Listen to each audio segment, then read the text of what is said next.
Graças a Deus, queridos, por nossas crianças e também por nossas mães. Que o Senhor derrame sobre vocês graça e misericórdia, a fim de que vocês cumpram a missão de instruir, guiar, orar, ensinar os filhos que o Senhor confiou em suas mãos. Amém?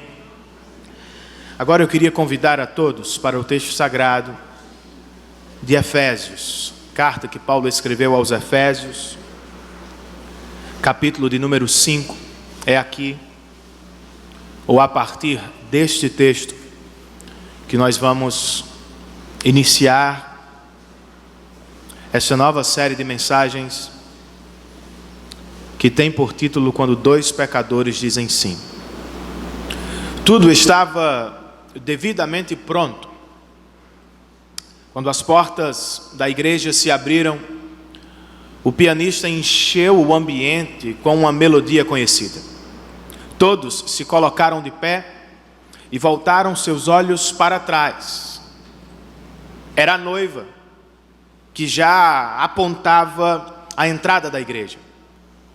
Ela começou sua marcha nupcial, dando os passos que treinou e imaginou durante anos.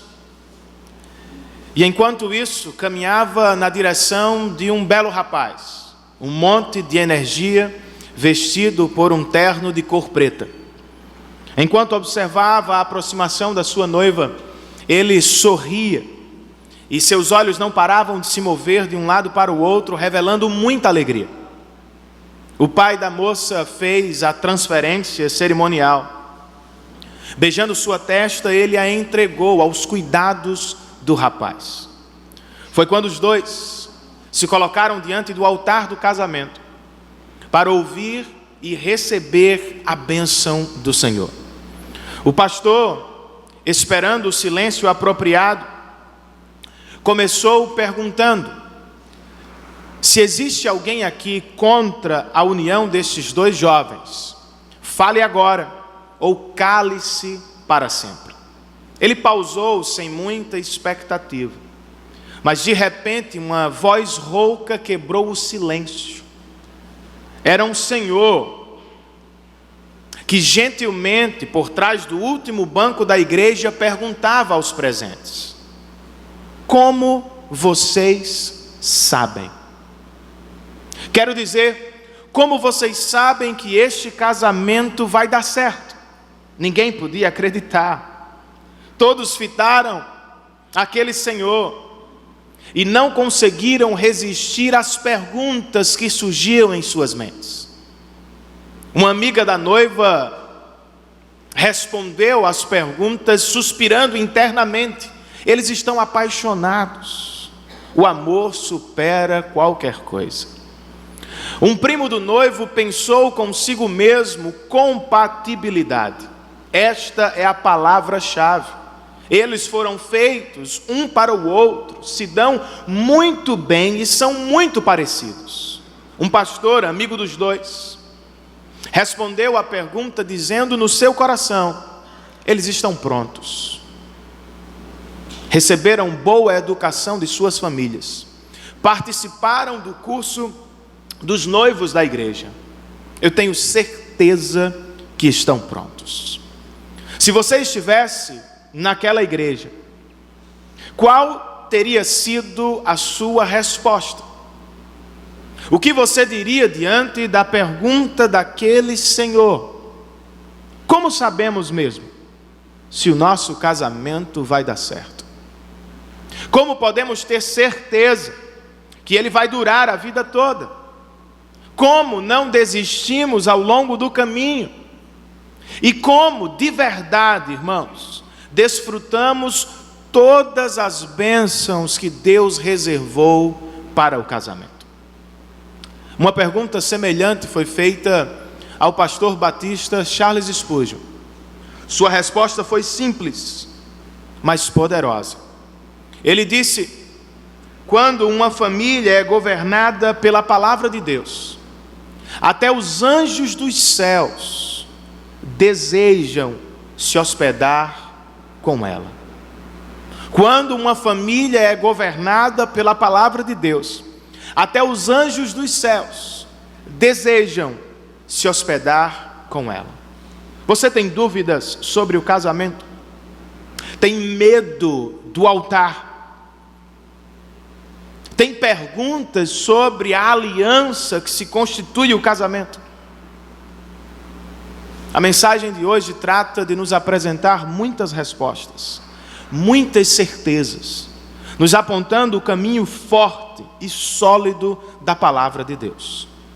Para começar, eu quero ler apenas o verso 32, do capítulo 5 de Paulo, da carta de Paulo aos Efésios. Peço que você tenha sua Bíblia aberta aí e depois esteja disposto a folheá-la comigo para outras duas passagens,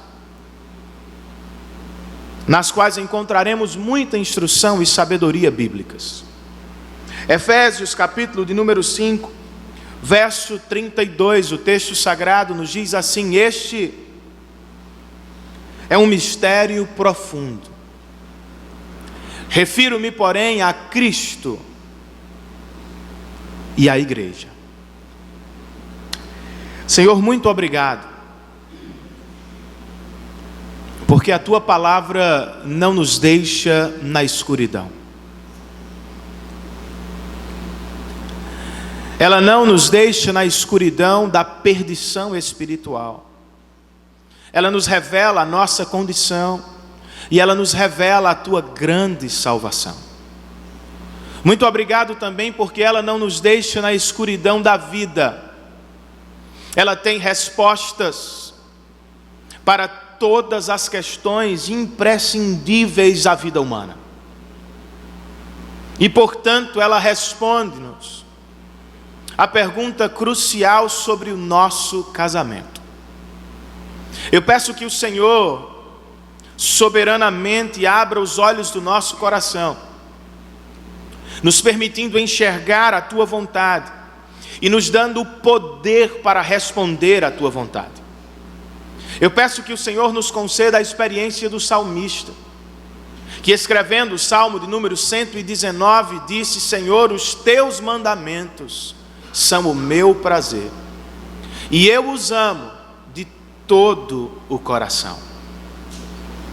Que assim seja, ó Deus, no meu coração, e que assim aconteça no coração dos meus irmãos, e que este amor e obediência à tua palavra se revelem na vida do nosso casamento.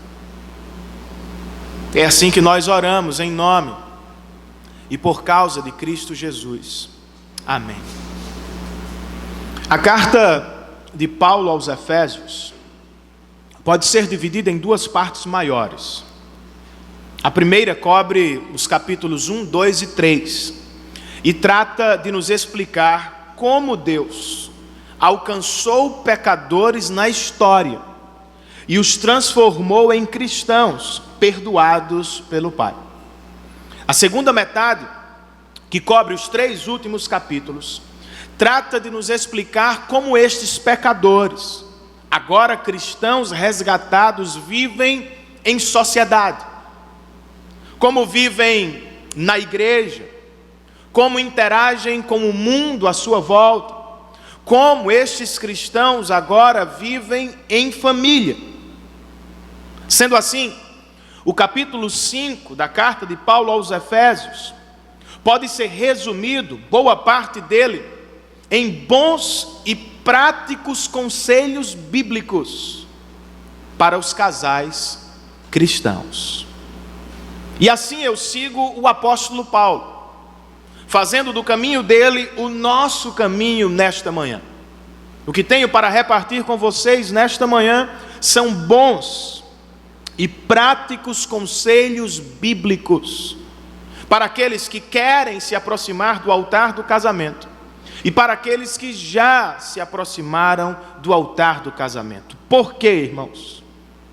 Porque todo casal deve ouvir os conselhos da palavra de Deus. Quais são eles? E como na prática podem nos abençoar?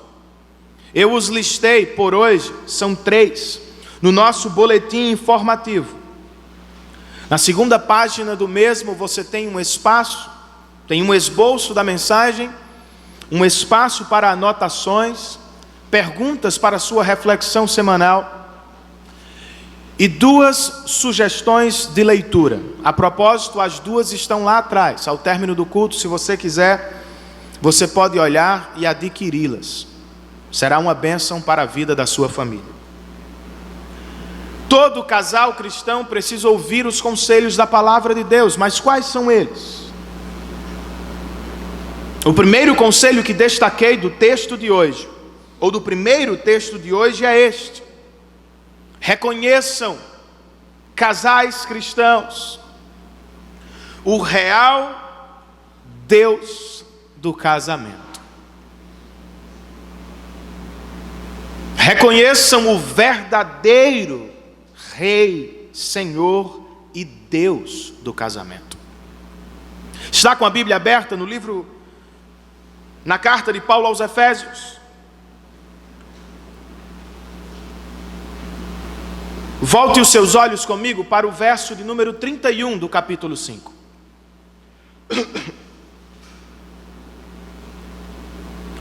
O texto bíblico diz: por essa razão, o homem deixará pai e mãe, e se unirá à sua mulher, e os 2 se tornarão uma só carne.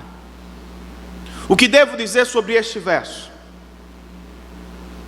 O que quero que você observe aqui hoje é apenas o seguinte: este verso está entre aspas. Percebeu isso na sua Bíblia? O que significa dizer que não se trata de uma publicação original. Paulo está citando outro autor. Ao registrar as palavras de Gênesis aqui, Paulo está citando outro autor. Quem é esse autor? Tradicionalmente nós o chamamos de Moisés. E Jesus pensava da mesma forma. Conversando, por exemplo, com os discípulos na estrada de Emaús, quando começou sua pregação, Jesus iniciou por aqui, por Moisés,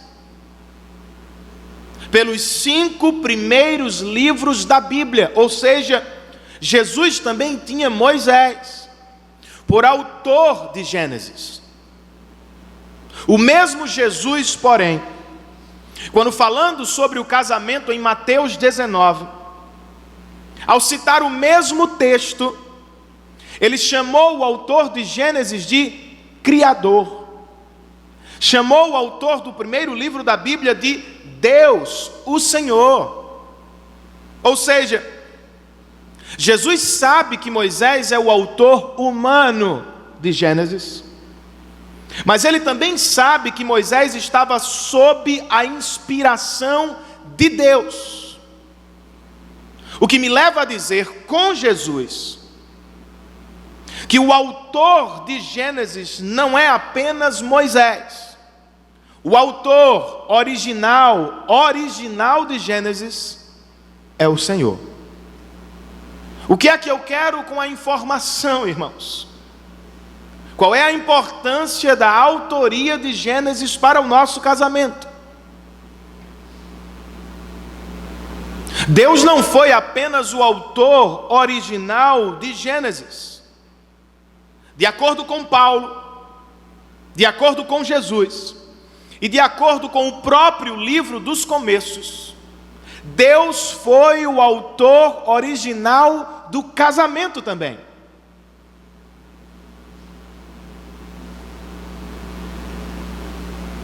E isto me leva a fazer a declaração mais fundamental sobre o assunto. O casamento é uma obra original de Deus. Vou fazer algumas considerações práticas sobre esta declaração. Antes, porém, eu quero que você volte os seus olhos para o verso de número 25 do mesmo capítulo.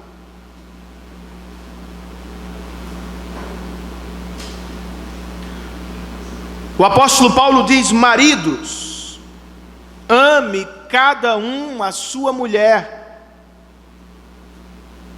assim como Cristo amou a igreja e se entregou por ela.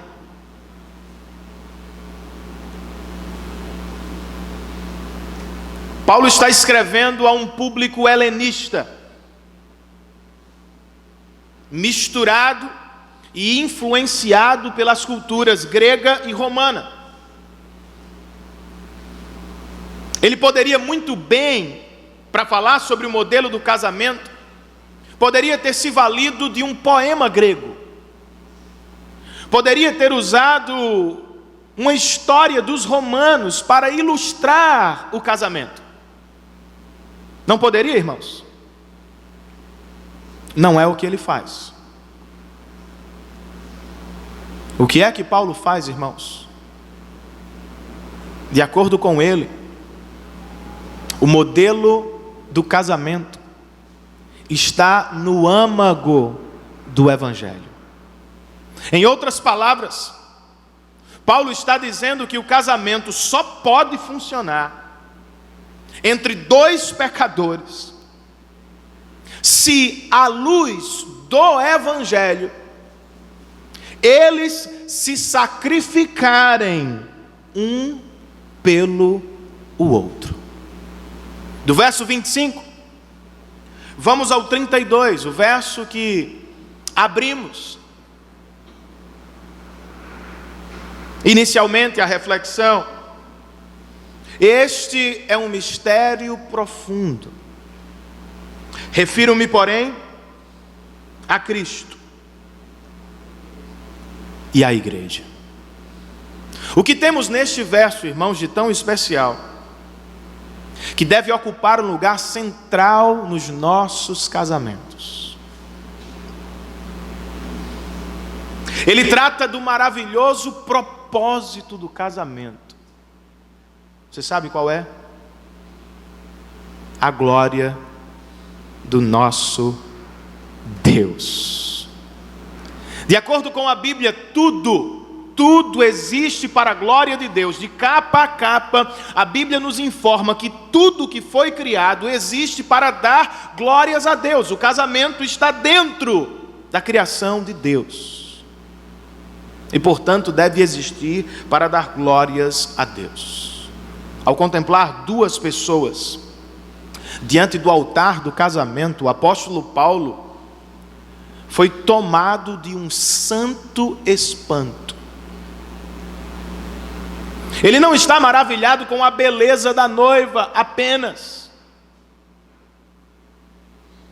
Ele não se impressiona com a roupa do jovem rapaz. O que captura a mente de Paulo é o grandioso propósito do casamento. De acordo com as Escrituras, o casamento entre um homem e uma mulher existe como uma parábola do casamento entre Cristo e a igreja. E isto me leva à declaração mais sublime que posso fazer sobre o assunto. O casamento não existe para você. Em primeiro lugar, não existe para mim. Ele existe para dar glórias a Deus. Talvez você esteja se perguntando: Renan, como transformamos a teologia do casamento, o que você fez minimamente agora, em bênçãos práticas para o relacionamento? Como é que nós nos apropriamos das verdades ricas e gloriosas da palavra de Deus sobre o assunto? Com base no texto aos Efésios, e usando o livro-texto da nossa série de mensagens do Dr. David Harvey, eu quero sugerir inicialmente 3 aplicações que podem abençoar os nossos casamentos. Aos que se aproximam do altar do casamento, aos que já se aproximaram do altar do casamento, eu digo com base neste texto: façam da Bíblia Sagrada, irmãos, o grande alicerce do casamento de vocês. Sabe qual é um dos maiores problemas dos nossos dias? As pessoas dão qualquer significado ao casamento. Elas dão ao casamento o significado que querem. Para algumas, por exemplo, o casamento é uma espécie de Deus, Salvador. Se não se casarem, pensam: não serei feliz, não serei realizado, não serei completo.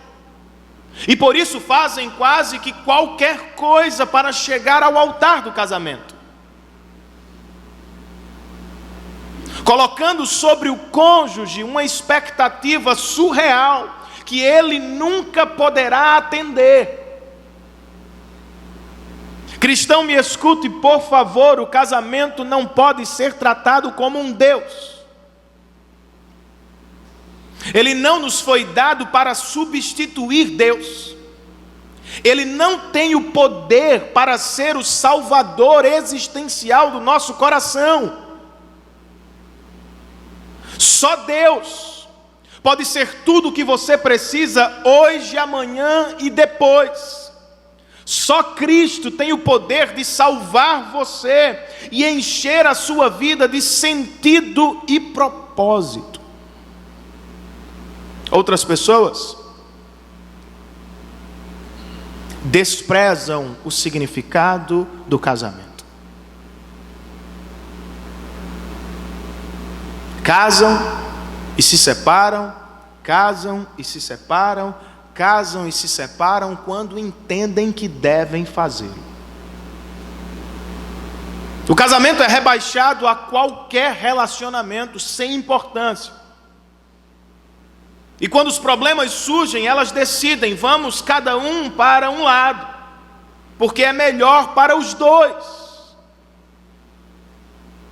É aqui, irmãos, que a Bíblia entra para nos lembrar o significado glorioso do casamento. Eu preciso construir o meu casamento sobre o firme alicerce da palavra de Deus. Posso ouvir um amém? Vocês estão com sono hoje, é?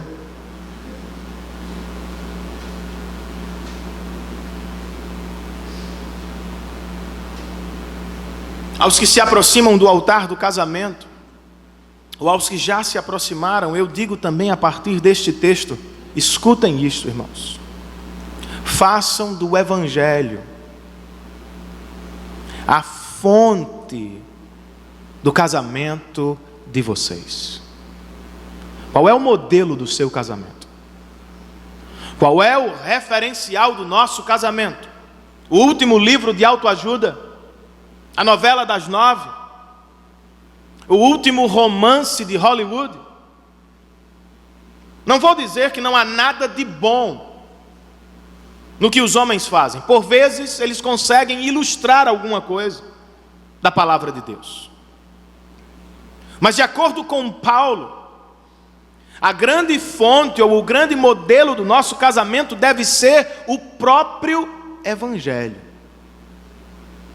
Em seu livro, O Significado do Casamento, o pastor presbiteriano Timothy Keller escreve: por vezes, precisamos fazer tantas coisas no casamento que nem sabemos por onde começar. Não é assim? Qual é o conselho de Keller? Comecem por aqui. Escutem a Paulo. Façam por seu cônjuge o que Deus fez por vocês em Cristo Jesus. Vivam sacrificialmente por Ele, assim como Ele se sacrificou por vocês. E o que foi que Jesus fez por nós na cruz do Calvário mesmo? Timothy Keller escreve: quando Jesus esteve na terra, Ele não usou o seu poder para oprimir.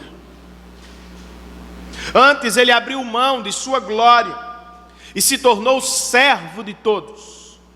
Morreu para seus próprios interesses imediatos e cuidou das nossas mais terríveis necessidades. Ele se sacrificou. Sacrificou tudo para tornar possível a nossa união eterna com o Pai. Você quer um casamento abençoado? Blindado eu não sei se é possível, mas abençoado.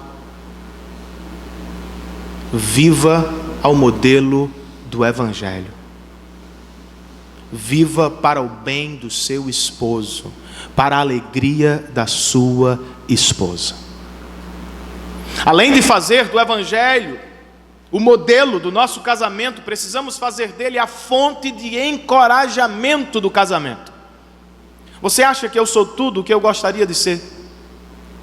De paletó eu fico até mais arrumadinho, né, Geraldo? Fico, meu irmão. Obrigado. Por vezes eu me entristeço comigo mesmo. Mas eu não fico apenas triste, eu fico feliz. Embora não seja tudo o que eu gostaria de ser, eu não sou mais quem eu era.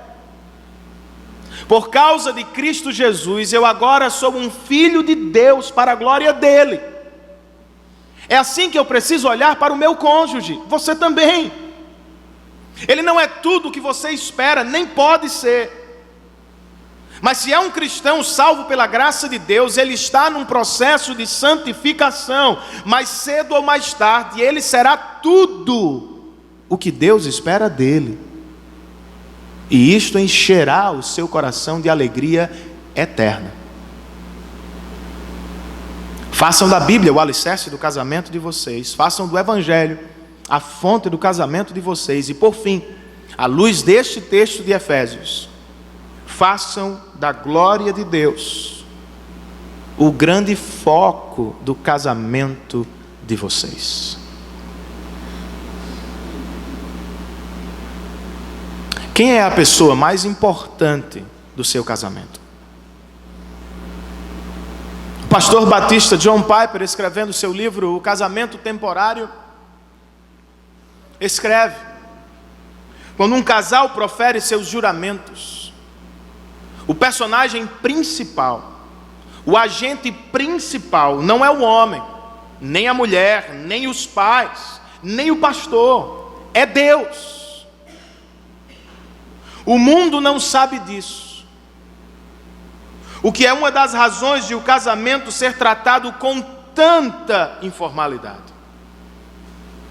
E os cristãos muitas vezes fazem de conta que não sabem disso. O que é uma das razões de o casamento não ser visto como a maravilha que ele é. Como na prática desconsideramos a glória de Deus no casamento? Jovens casais que se apressam de todo jeito a chegar ao altar, desconsiderando o conselho dos mais sábios, tentando de todas as formas legitimar desejos incontrolados. Eles não sabem que o casamento não diz respeito, em primeiro lugar, a eles e aos seus desejos, ou fingem que não sabem. Casais cristãos que invertem seus papéis no casamento, rejeitando assim a clara instrução da palavra de Deus, assumindo o modelo da última moda, dos últimos tempos, eles desconsideram a glória de Deus no casamento. Famílias cristãs que se separam, um ou dois cônjuges decidem por conta própria se separarem por causa das demandas pessoais, não levando em conta o que Deus uniu. Pensam eles que são as pessoas mais importantes do casamento. O livro-texto que estamos usando, irmãos, do Dr. David Harvey, traz um parágrafo muito interessante. Ele escreve: o casamento é maravilhoso, não porque traz alegria às pessoas, ou porque proporciona um ambiente excelente para a criação de filhos, ou porque estabiliza a sociedade, embora o casamento faça tudo isso. O casamento é maravilhoso porque Deus o projetou para manifestar a sua glória. Na prática, irmãos, isso significa dizer que você não é a pessoa mais importante do seu casamento. Deus é. Seu cônjuge tampouco é a pessoa mais importante do seu casamento, o Senhor é. Seus filhos também não são as pessoas mais importantes da sua família, o Senhor é. Não nos casamos biblicamente para ser felizes. Nos casamos para dar glórias a Deus no casamento. E quando nos importamos com a glória de Deus, ela nos leva à felicidade real e duradoura. O que está em jogo no seu casamento e no meu casamento é a glória de Deus e não apenas as nossas demandas pessoais.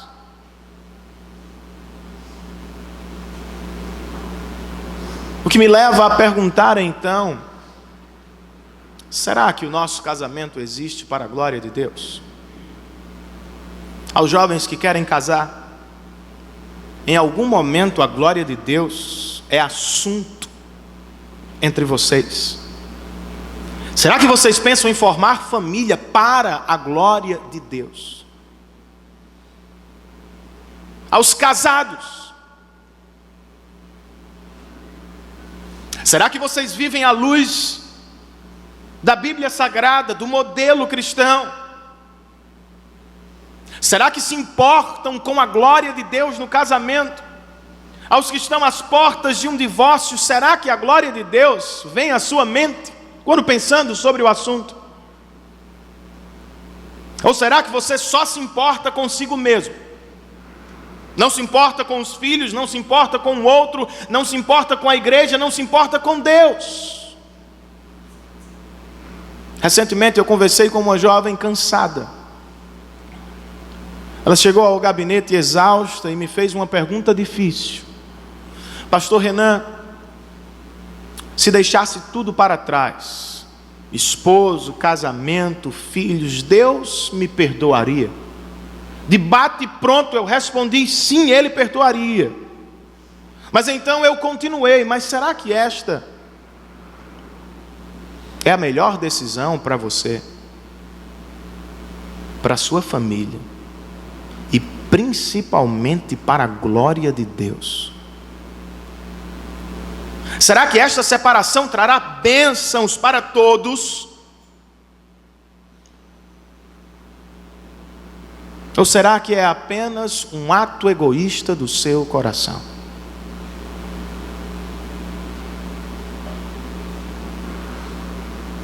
Não somos, irmãos, o centro do nosso casamento.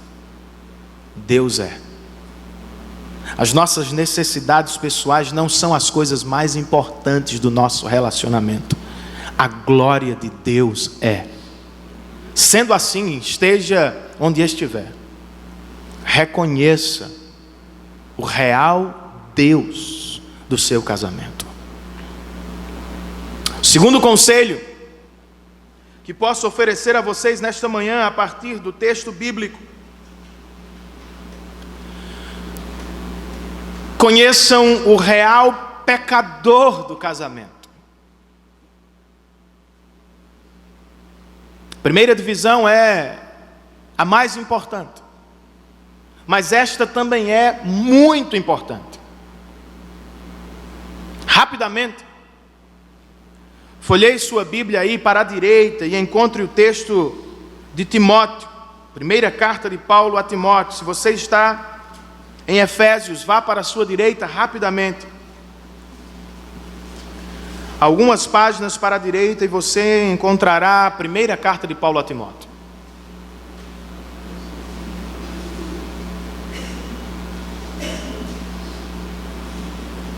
capítulo 1, versos 15, 16 e 17.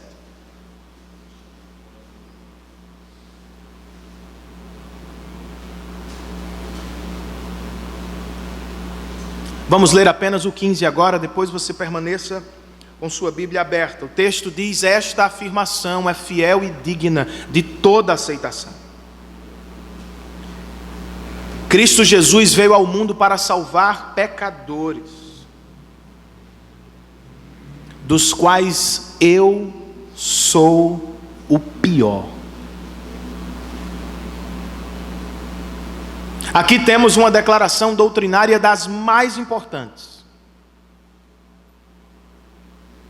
E esta declaração é precedida por uma qualificação.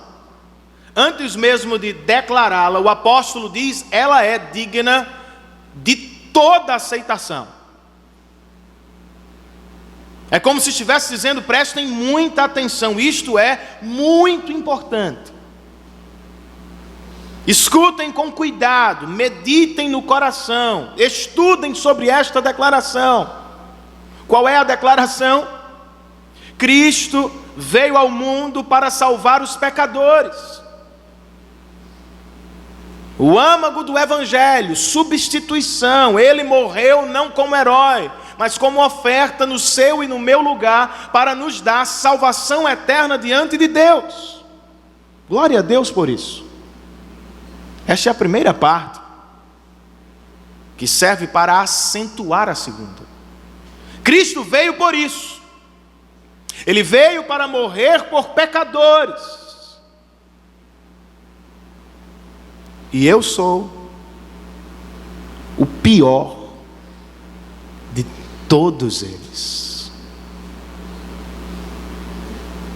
A doutrina da depravação humana. Pastor, mas o apóstolo Paulo, autor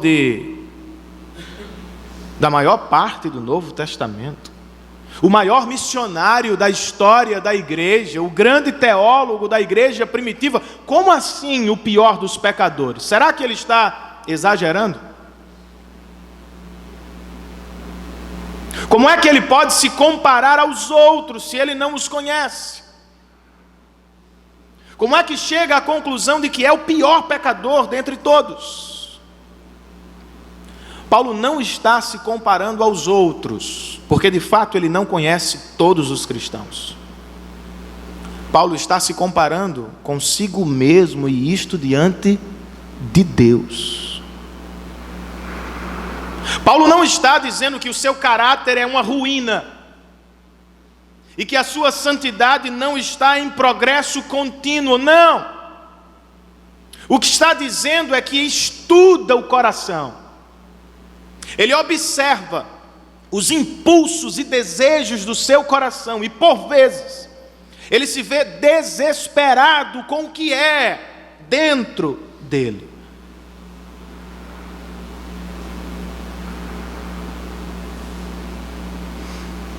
Agora consideremos o verso seguinte, o verso 16,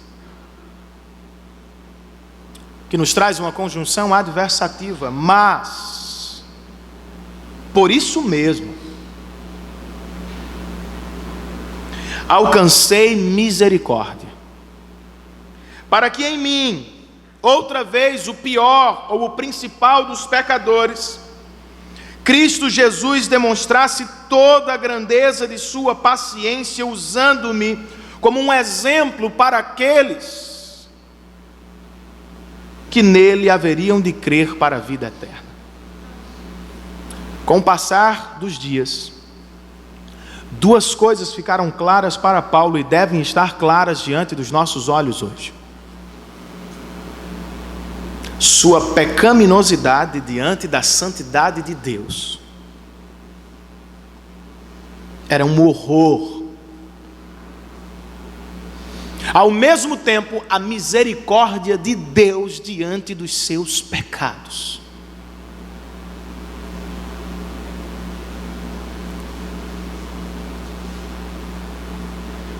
E isso não gerava problemas no coração de Paulo, e sim gratidão. Por causa desta doutrina, Paulo era ainda mais agradecido a Deus pela salvação. Deus foi infinitamente gracioso comigo na cruz do Calvário, quando seu Filho me substituiu diante da santa justiça de Deus. E Jesus continua sendo extremamente paciente comigo nos meus fracassos e nos meus erros. Ele não desiste de mim, é o que Paulo está dizendo. Qual é o resultado desta consciência bíblica de que é o pior dos pecadores? Doença? Não. Culpa sobre culpa? Não mais.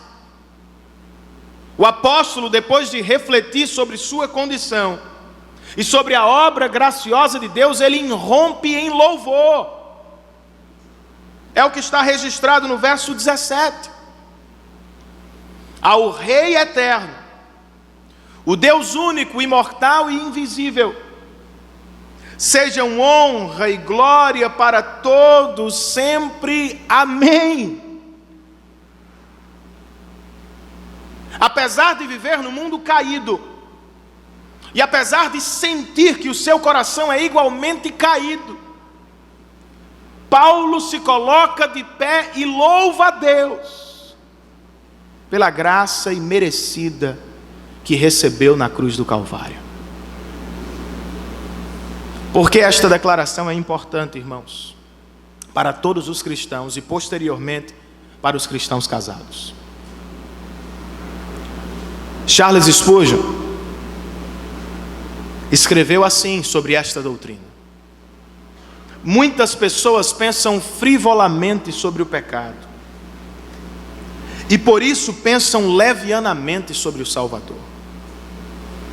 O homem que se coloca diante de seu Deus convencido e condenado, destinado à morte, é o homem que chora de alegria quando perdoado, é o homem que odeia o mal que lhe foi perdoado, é o homem que vive para honrar o Redentor, por meio de cujo sangue ele foi purificado. As más notícias servem para intensificar as boas notícias do Evangelho. John MacArthur, pastor contemporâneo, lamenta a perda desta consciência entre os cristãos. E por isso ele escreve: com rapidez os cristãos estão deixando de ver o pecado como a raiz de todas as aflições humanas. Muitos deles negam explicitamente que seu pecado pode ser a causa de seu sofrimento.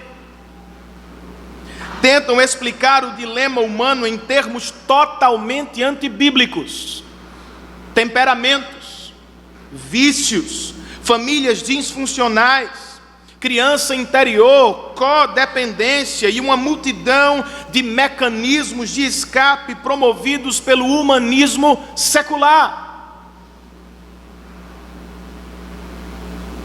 Qual é a implicação deste pensamento antibíblico? Ele diz: remova a realidade do pecado e você exclui a possibilidade do arrependimento. Anule a doutrina da depravação total e você invalida o plano divino da salvação. Apague a noção de culpa pessoal diante de Deus e você elimina a necessidade de um Salvador.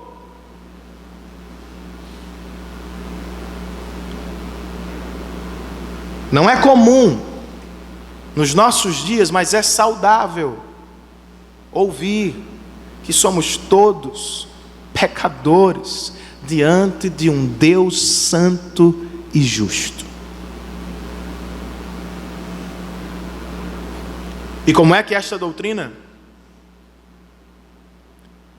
se aplica ao âmbito do matrimônio?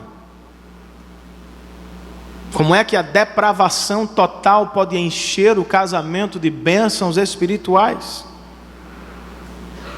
Outra vez, à luz do texto bíblico e com o auxílio do livro-texto de David Harvey, eu sugiro algumas aplicações aos que se aproximam ou já se aproximaram do altar. Eu digo, suspeite de si mesmo,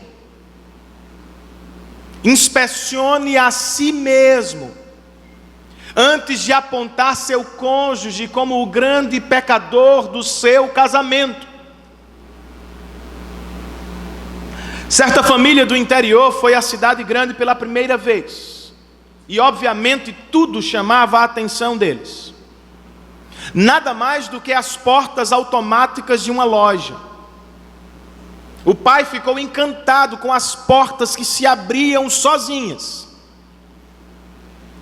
Ele parou e fitou as mesmas por alguns minutos. De repente percebeu uma senhora que entrava na loja. 1 minuto depois saiu uma bela jovem pelas mesmas portas. Rapidamente ele chamou um dos seus filhos e disse: vá chamar sua mãe, ela precisa entrar nessas portas. A parte do valor cômico da história, eu penso que ela trata de um problema comum nos nossos casamentos. Nós queremos resolver os problemas do casamento, entre aspas, consertando o outro. O problema é sempre o outro.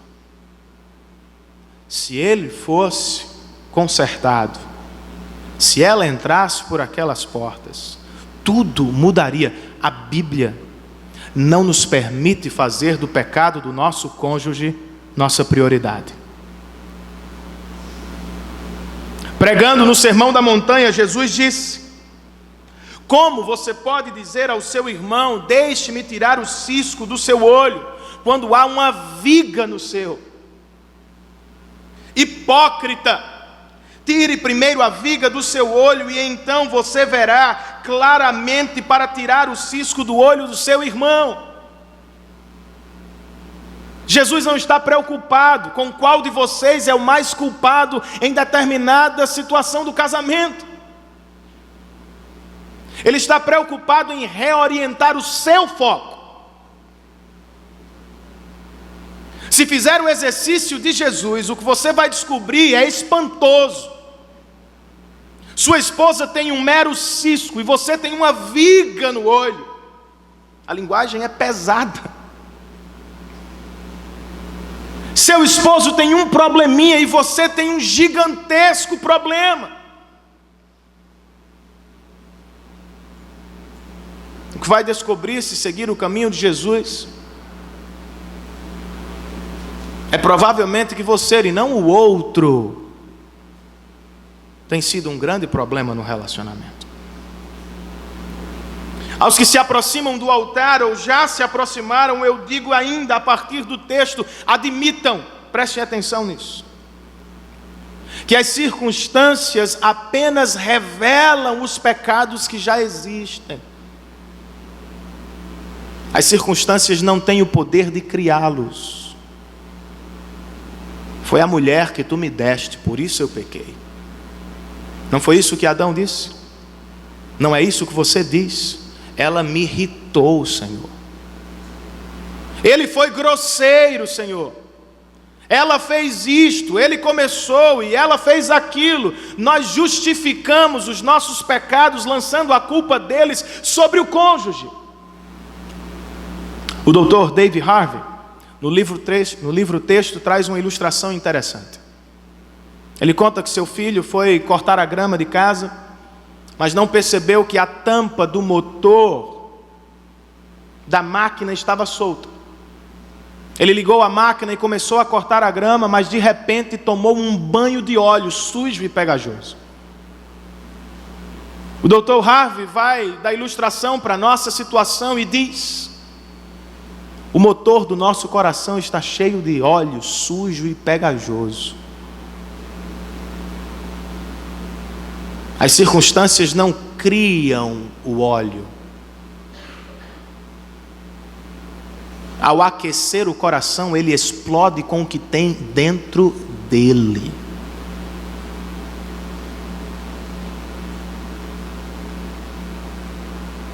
Você é impaciente,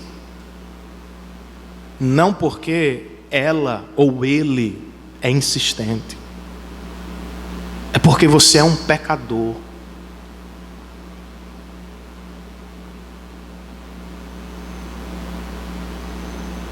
Ele começou, ela começou, não.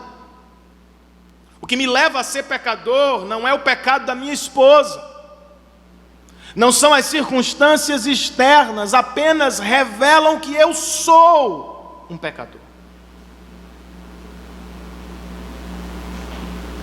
Diante disso, o próprio Dr. David Harvey sugere: pense um pouco.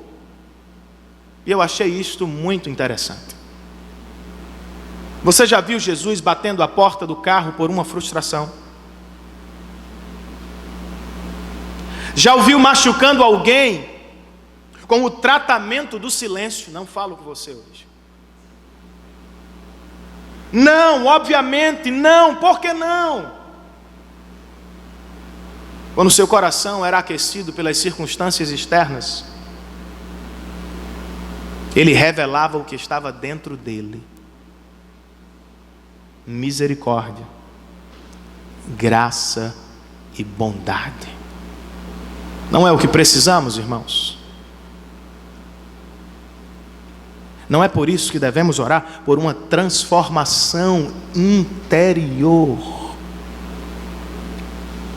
Por isso eu digo aos que querem ou já estão casados: quando os pecados surgirem, não partam para cima do outro, partam para perto de Deus e clamem ao Salvador por ajuda do alto. Somos mesmo os piores pecadores potencialmente, mas Jesus é mesmo o poderoso Salvador que conquistou a paz com Deus na cruz do Calvário. Se Ele fez o que não poderíamos fazer lá, Ele continua sendo poderoso para fazer o que não podemos fazer aqui. Por fim, irmãos, o terceiro e último conselho de nossa primeira mensagem hoje: enfrentem a real guerra do casamento. Está com a Bíblia aberta ainda? Volte agora para a sua esquerda, algumas páginas, e encontre a carta de Paulo aos Gálatas, capítulo de número 5, verso de número 17. Qual é a real guerra do seu casamento?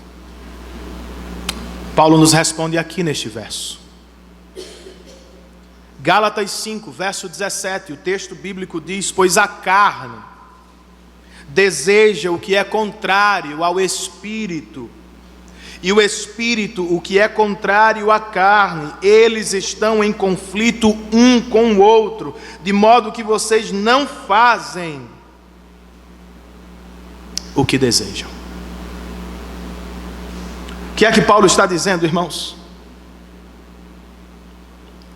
Que o pecado cria uma guerra com Deus, uma guerra com os outros e uma guerra com você mesmo. O que é que Paulo está dizendo, irmãos? Que a salvação em Cristo Jesus não nos tira da guerra, que o meu relacionamento com Cristo não me arranca da batalha, eu continuo lutando contra o pecado. Nós vivemos o que os teólogos chamam de tensão entre o já e ainda não. Já somos salvos, mas ainda estamos em processo de santificação. Já somos salvos, mas ainda estamos na batalha contra a natureza caída do nosso coração. Já somos salvos, mas ainda não estamos totalmente livres da natureza que nos possui por dentro. O que é o casamento? Senão a união de dois pecadores que têm dentro de si um potencial terrível para a guerra. O escritor bíblico Tiago com precisão, apresentou o que temos nos nossos casamentos. E você não precisa abrir, eu vou ler.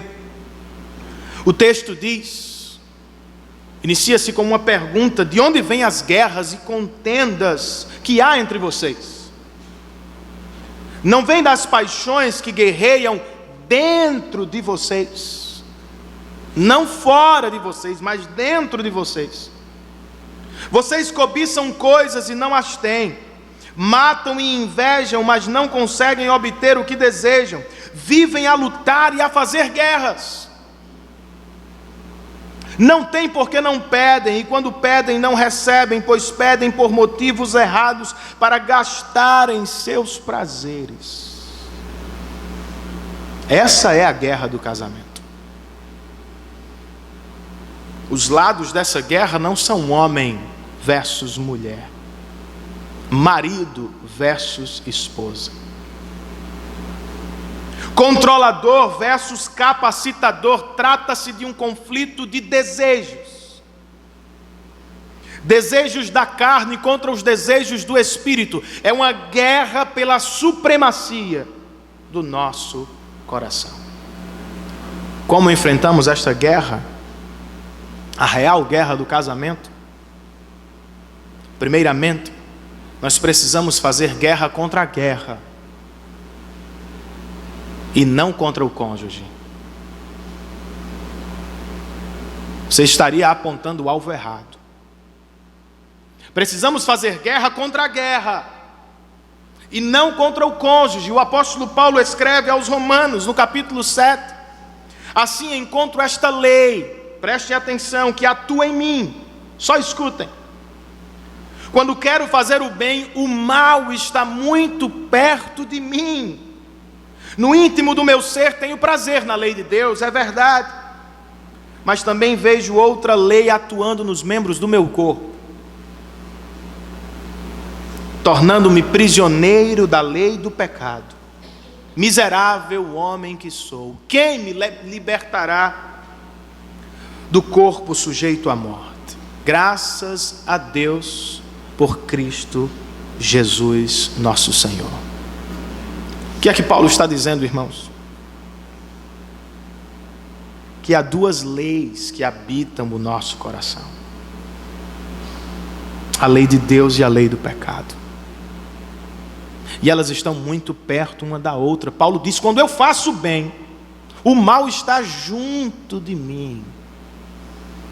Por que você acha mais fácil assistir a televisão do que ajudar sua esposa? Porque é tão difícil, irmãos, encontrar um tempo para fazer o devocional com a família. Porque ao chegar em casa, rapidamente você foge pelas janelas da internet. Porque você acha tão difícil ter compromisso com coisas tão básicas da sua casa. Há uma lei terrível que habita o seu coração e o meu coração. O que fazemos? Nós contra-atacamos. O que Paulo fez? Ele se viu nesta condição, mas imediatamente ele se lembrou de Cristo.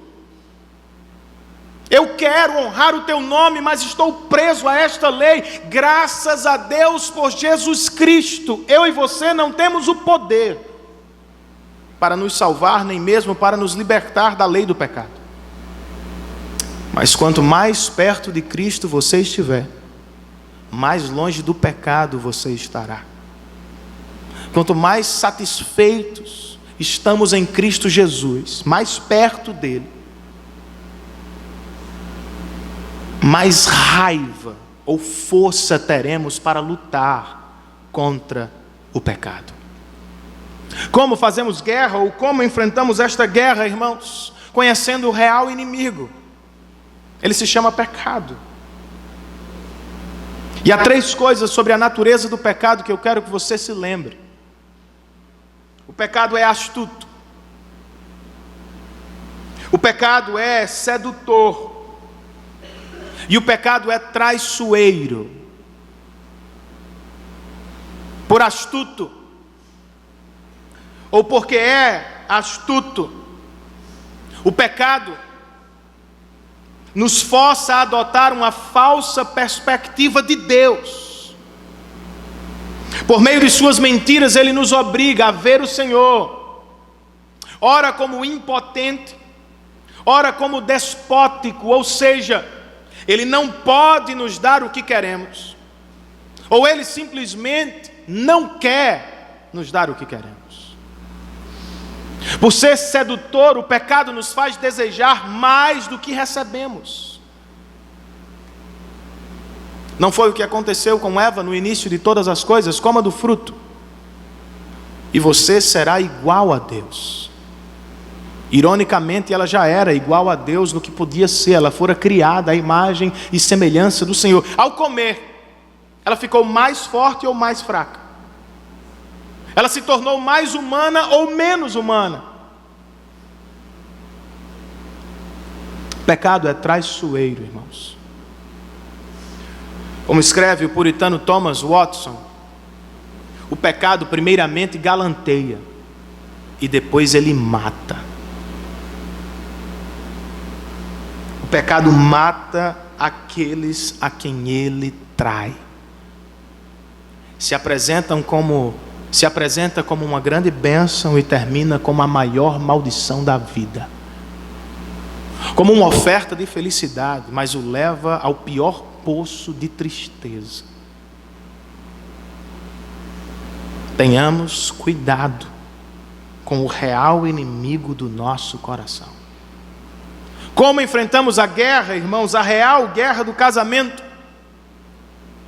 Nós precisamos fitar a graça do Evangelho, a graça imerecida, em vez de olhar sempre para a necessidade não satisfeita.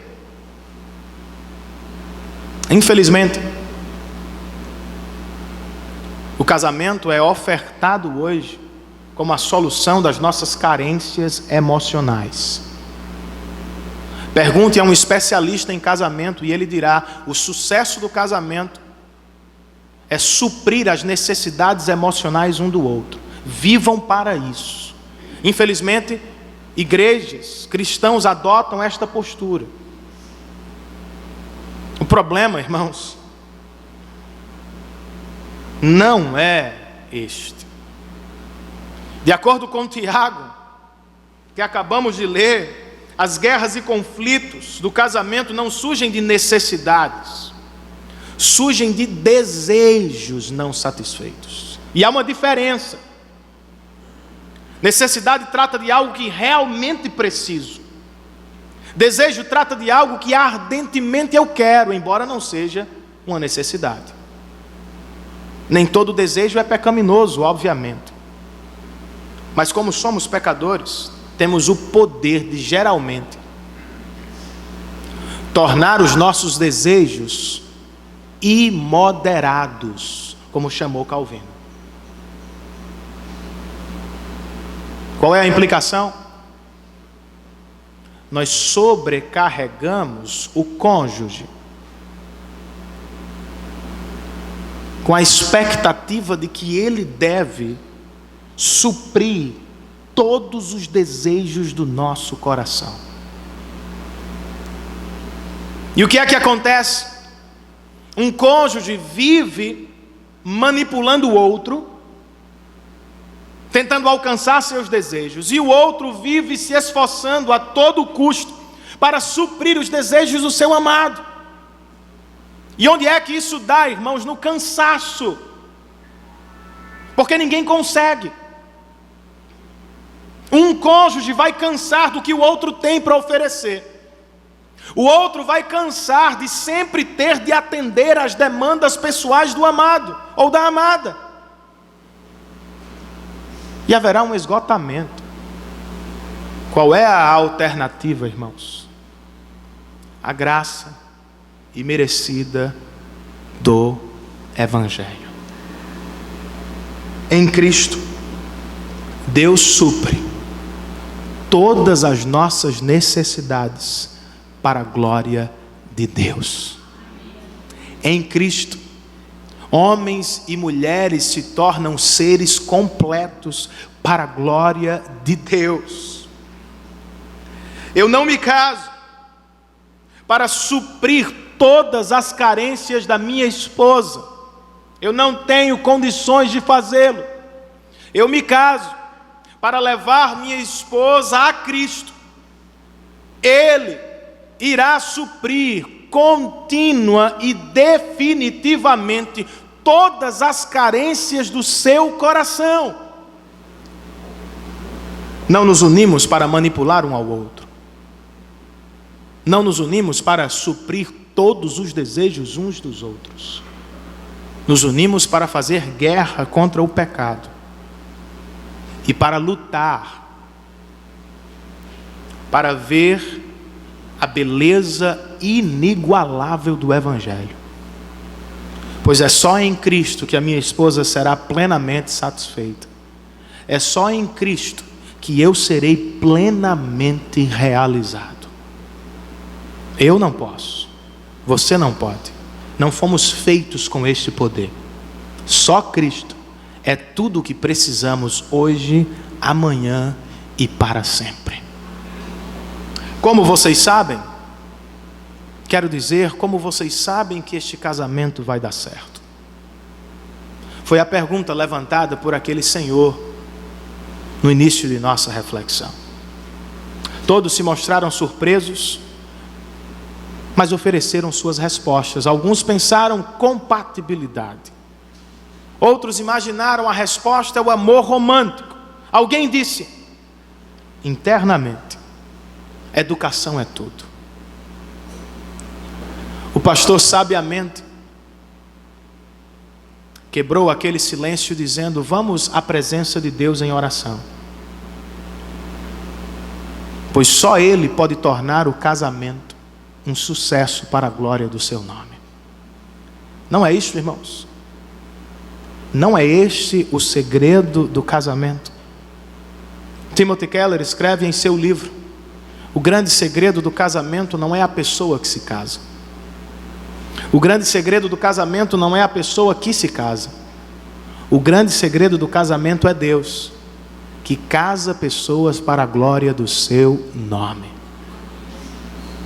Sejamos, portanto, irmãos, bons teólogos. Reconheçamos o real Deus do casamento e corramos para a sua palavra, a fim de aprender sobre este relacionamento glorioso. Tenhamos a coragem de olhar no espelho e fitar o grande pecador do nosso casamento. E juntos, eu e minha esposa, você e seu cônjuge, façamos guerra contra o real inimigo do nosso casamento. Quando dois pecadores dizem sim, eles entram em um campo de batalha. A batalha não se dá primeiramente entre eles, mas dentro deles. A vitória, curiosamente, não está dentro deles, está fora deles. Que os casais olhem para o alto e com o salmista perguntem, de onde nos virá o socorro? E que com ele respondam também, o nosso socorro vem do Senhor, o Criador dos céus e da terra. Vamos ficar de pé, vamos ao Senhor em oração. Senhor, muito obrigado por tua palavra e porque ela tem ensinamentos sobre as áreas mais importantes da vida cristã. O Senhor não nos deixou na escuridão do pecado e da condenação do pecado. Da mesma forma, o Senhor não nos deixou, ó Deus, na escuridão dos nossos pecados no casamento. Nos dá condições de responder ao que ouvimos, Senhor. De reconhecer que Tu és a pessoa mais importante do casamento. De aceitar que nós somos os piores pecadores do casamento e não nossos cônjuges. E de juntos, ó Deus, lutarmos contra a real guerra do casamento. Não somos capazes.